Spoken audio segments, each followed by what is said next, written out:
할렐루야. 2025년 3월 12일 수요일입니다.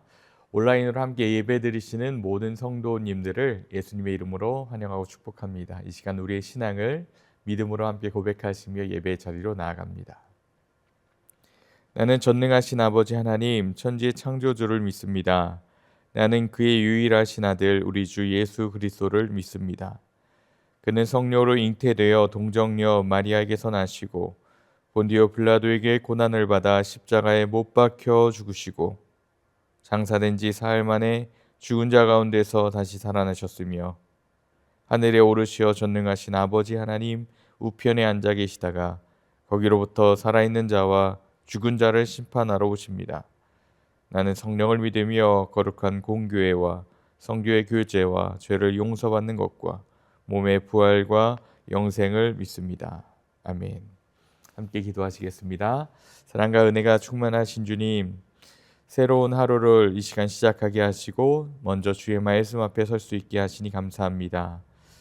우리의 육신의 연약함이 주님 앞에 서는 것을 때로 방해할 때도 있지만 그럼에도 불구하고 주님 앞에 나아갑니다.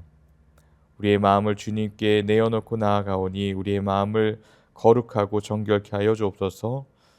오늘 주시는 진리를 깨달아 알게 하시며 주님 주시는 은혜 가운데 머무는 하루 되게 하옵소서. 특별히 이 시간 질병으로 인해 고통받고 있는 성도들이 있습니다. 주님께서 친히 찾아오시고 친히 안수하여 주셔서 깨끗하게 낫게 하시며 또 경제적 관계의 어려움 또 말 못할 고민과 아픔들이 있는 우리 성도들에게 주님 풍성한 은혜를 내려 주시옵소서. 또 해결책 대신 주님 찾아와 주옵소서. 주님께 모든 것 의탁드리며 오늘 하루 정말로 주님 안에서 얻는 기쁨과 소망이 넘치기를 원하며 예수님의 이름으로 기도드립니다. 아멘. 오늘 우리에게 주신 하나님의 말씀은 신약성경 요한복음 20장 11절에서 23절까지 말씀입니다. 제가 하나님의 말씀을 봉독하겠습니다. 마리아는 무덤 밖에 서서 울고 있더니 울면서 구부려 무덤 안을 들여다보니 흰옷 입은 두 천사가 예수의 시체에 누웠던 곳에 하나는 머리편에 하나는 발편에 앉았더라. 천사들이 이르되 여자여 어찌하여 우느냐 이르되 사람들이 내 주님을 옮겨다가 어디 두었는지 내가 알지 못함이니이다. 이 말을 하고 뒤로 돌이켜 예수께서 서 계신 것을 보았으나 예수이신 줄을 알지 못하더라. 예수께서 이르시되 여자여 어찌하여 울며 누구를 찾느냐 하시니 마리아는 그가 동산지기인 줄 알고 이르되 주여 당신이 옮겼거든 어디 두었는지 내게 이르소서. 그리하면 내가 가져가리이다. 예수께서 마리아야 하시거늘 마리아가 돌이켜 히브리 말로 라보니 하니 이는 선생님이라는 말이라. 예수께서 이르시되 나를 붙들지 말라. 내가 아직 아버지께로 올라가지 아니하였노라. 너는 내 형제들에게 가서 이르되 내가 내 아버지 곧 너희 아버지 내 하나님 곧 너희 하나님께로 올라간다 하라 하시니 막달라 마리아가 가서 제자들에게 내가 주를 보았다 하고 또 주께서 자기에게 이렇게 말씀하셨다 이르니라. 이날 곧 안식 후 첫날 저녁 때에 예수 제자들이 유대인들을 두려워하여 모인 곳에 문들을 닫았더니 예수께서 오사 가운데 서서 이르시되 너희에게 평강이 있을지어다. 이 말씀을 하시고 손과 옆구리를 보이시니 제자들이 주를 보고 기뻐하더라. 예수께서 이르시되 너희에게 평강이 있을지어다. 아버지께서 나를 보내신 것 같이 나도 너희를 보내노라. 이 말씀을 하시고 그들을 향하사 숨을 내쉬며 이르시되 성령을 받으라. 너희가 누구의 죄든지 사하면 사하여질 것이요 누구의 죄든지 그대로 두면 그대로 있으리라 하시니라. 아멘. 오늘 하루도 성령님께서 우리의 삶을 인도하시며 또 이끄시고 역사하시는 귀한 하루가 되기를 예수님의 이름으로 축복합니다. 오늘 본문을 보면 마리아는 혼자 남아서 슬피 울며 무덤 안을 들여다보다가 두 천사를 보게 되죠. 천사들은 그녀에게 왜 우는지 묻습니다. 그녀는 예수님의 시신이 어디 있는지 모르기 때문이라고 대답을 하죠. 예수님도 그녀에게 울고 있는 이유와 누구를 찾는지 물으셨는데요. 마리아는 예수님의 음성을 듣고도 그분을 동산지기로 오해합니다. 예수님이 그녀의 이름을 부르자 그제야 마리아는 자신에게 말씀하신 분이 예수님이심을 깨닫습니다. 예수님의 시신이 사라진 무덤 앞에서 흘렸던 이 마리아의 눈물은 예수님을 정말 존경하고 사랑해서 흘리는 그런 눈물이었습니다. 그저 조금 울먹거리는 그런 눈물 정도가 아니라 원어를 보면요, 크게 소리내며 통곡하는 것을 가리키는 것을 알 수 있습니다. 그러니까 예수님의 무덤으로 되돌아간 막달라 마리아는 땅을 치며 통곡한 거죠.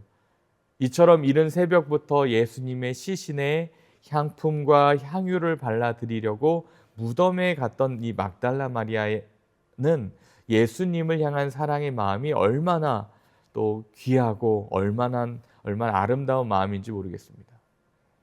그런데 왜 막달라 마리아는 이 무덤 밖에서 울고 있었을까요? 그것은 바로 자신이 그토록 존경하고 사랑하는 예수님의 시신이 사라졌기 때문이죠.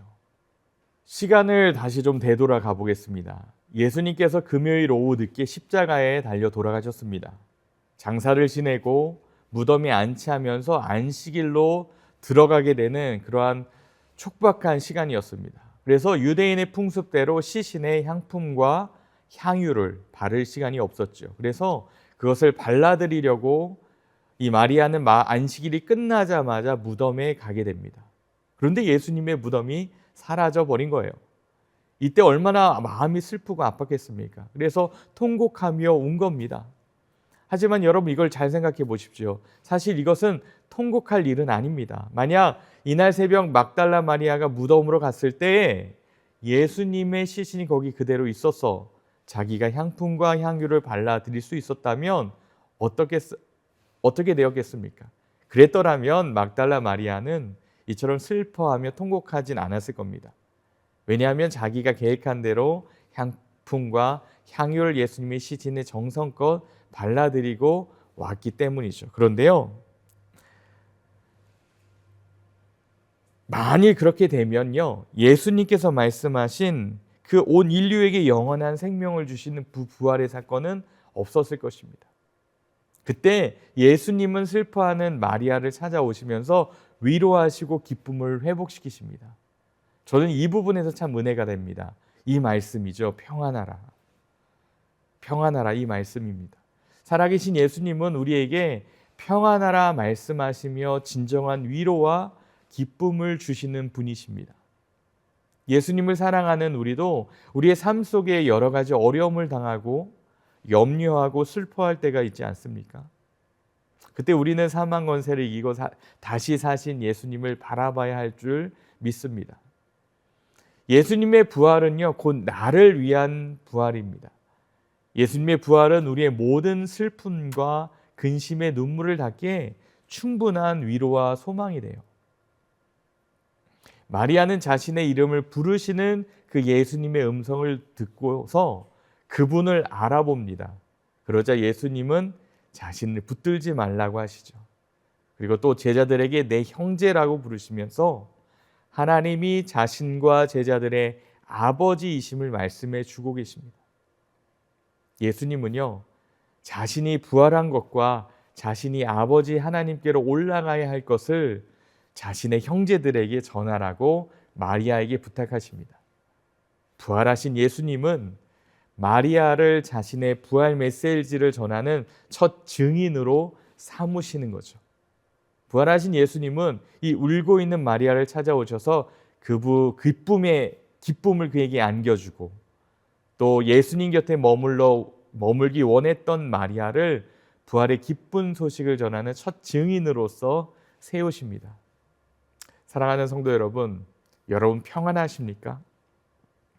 부활하신 예수께서 제자들을 만나 가장 먼저 주신 것은요, 바로 평강이었습니다.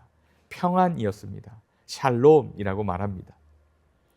지금 제자들에게 있어 부활하신 예수님이야말로 두렵게 하는 모든 것을 극복할 수 있는 참 평안 그 자체였습니다. 또 예수님께서 이 죄와 질병과 죽음으로 평강이 없는 이 세상에 진정한 평화를 주시기 위해서 부활하셨음을 확인하기 위해 19절뿐만 아니라 21절 또 26절에도 계속해서 말씀합니다. 너희에게 평강이 있을지어다. 그리고 20절에 말씀하시죠. 이 말씀을 하시고 손과 옆구리를 보이시니 제자들이 주를 보고 기뻐하더라. 막달라 마리아가 예수님을 알아보지 못했던 것처럼 제자들도 부활하신 예수님을 알아보지 못합니다. 그래서 예수님은 제자들에게 십자가에 못 박히셨던 손과 창에 찔리셨던 그 옆구리를 보여주십니다. 예수님께서 부활하신 증거로 십자가에 못 박히셨던 이 자국을 보이셨고, 제자들이 예수님을 예수님으로 인식할 수 있었던 가장 큰 증거가 바로 이 십자가 못 박힌 자국이었다라는 겁니다. 여러분, 이는 우리에게도 마찬가지입니다. 우리가 이 땅의 삶을 다 마치고 하나님 앞에 섰을 때 우리가 하나님의 자녀임을 나타낼 수 있는 가장 큰 증거는 바로 주님께서 나에게 맡겨주신 그 십자가를 진 흔적인 줄 믿습니다. 그것만이 우리가 믿음으로 살았다는 증거가 될 것입니다. 그러하기에 하나님께서 내게 주신 십자가가 무엇인지 알고 또 그 무엇보다 그 십자가를 알았다면 그 십자가의 흔적을 남기는 것입니다. 바로 스티그마라고 하는데요. 여러분, 오늘 가운데 그 십자가의 흔적이 여러분 가운데 있기를 간절히 소망합니다. 말씀을 맺습니다. 제자들은 부활의 주님을 만나기 전까지만 해도 두려움에서 헤어나올 수 없었습니다. 그들에게는 아무런 소망도 없었습니다. 오직 두려움과 한숨만이 그들을 짓누르고 있었습니다. 그러나 그들이 부활의 주님을 만났을 때 어떻게 됩니까? 두렵던 그들의 마음에 평안이 찾아옵니다. 평강이 찾아옵니다. 그리고 기쁨에 그들의 마음이 넘쳐납니다. 이렇게 부활의 주님을 만난 인생과 그렇지 못한 인생 사이에는 엄청난 삶의 차이가 있습니다. 그러므로 인생에 있어서 가장 중요한 것은 저는 부활의 주님을 만나는 사건이라고 확신합니다. 이 부활의 주님은 간절히 찾고 사모하는 마음에 찾아와 주실 겁니다. 그리고 말씀합니다. 오늘 끝절에 있는 것처럼 성령을 받으라. 죄를 사하는 권능, 곧 복음을 선포하는 삶을 살게끔 그 부활의 예수님을 만난 자들에게 그 복음의 삶을 살 수 있게끔 우리에게 주님은 말씀해 주실 것입니다. 여러분, 오늘 하루 지내시면서 부활의 예수님을 경험하시고 또 복음을 전하는 그러한 삶이 저와 여러분들의 있기를 간절히 축복합니다. 우리 함께 기도하시겠습니다. 사랑의 하나님, 주님은 죽음을 이기시고 부활하신 구세주이심을 고백합니다. 우리는 예수님의 부활을 통해 진정한 소망과 평강을 얻습니다. 오늘 말씀을 통해 막달라 마리아가 또 도마가 경험한 부활의 진실과 믿음의 중요성을 다시 한번 깨닫게 해주심을 감사합니다. 또 우리에게 성령을 보내주셔서 새 생명과 사명을 주신 주님께도 감사합니다. 오늘 하루 살아갈 때 예수님으로 말미암아 우리에게 주어지는 평강을 풍성히 누리게 하시고 우리의 이웃에게 우리의 삶의 모습을 통해 주님의 사랑과 평강을 전하며 복음을 전하는 우리의 삶이 될 수 있도록 주님 인도하시고 축복해 주옵소서. 예수님의 이름으로 간절히 기도드립니다. 아멘. 계속해서 기도의 자리로 나아갑니다. 함께 기도의 자리로 나아가시겠습니다.